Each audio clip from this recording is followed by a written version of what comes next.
soil moisture? Because we haven't had much in the way of, or we had rain, but not for a wee while. Yeah, look, we've got most of the soil profiles very close to field capacity now, particularly in the pastoral, in most of those, those shallow pastoral soils. We're very close to field capacity. The rainfall event that we had at the beginning of August when it snowed and we had the frosts and everything that followed after that, we got back to just about field capacity in most places. South Canterbury is much better. Hawke's Bay and the Wairarapa is even better. They got a lot of rain, so they are well at field capacity, and it takes time at this time of the year for us to start losing too much water. So if you look at what's happened in the last 10 days, we've only lost about 7 or 8 millimetres of water out of the soil. So that's all the pastures are actually using. So there's no need to panic about getting irrigating. Soils are in really good shape.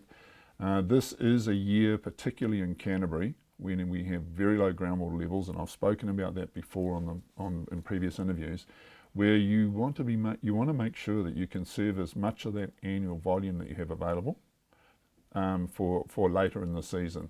It might be more precious later in the season than being too eager at the beginning of the season and pressing that green button. Because people will see there's no mud and there's a slight bit of dust.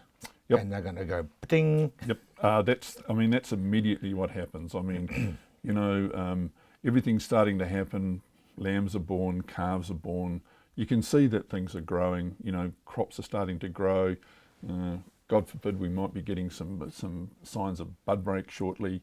So we're heading into spring, and so everything looks like it's growing. You get sequence of warm days, and they were very warm days all over the east coast of the north of New Zealand. Then suddenly there's this desire to go out there and press the green button. And I think it's just let's just be a little bit cautious. Let's wait until we get to September, and then reassess and make a decision then. You don't trust the weather, do you? No, I think we might still get another cool spell, or maybe some rain to just top up the profiles.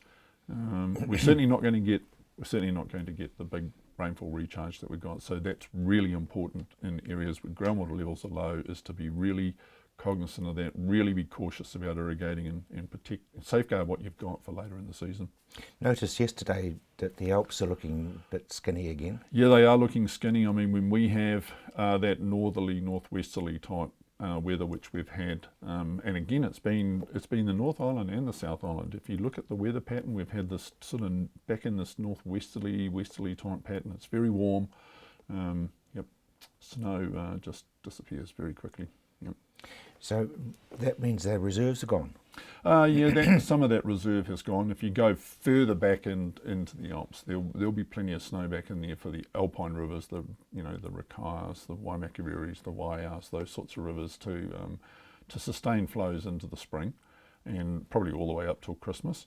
But our big problem is both here and in parts of the North Island are these foothill type rivers. Anything that's not coming off a main divide is pretty skinny on water. I mean, in fact, if you look at the South Island rivers, for example, the Selwyn River hasn't even flowed at the Bearley Road this year.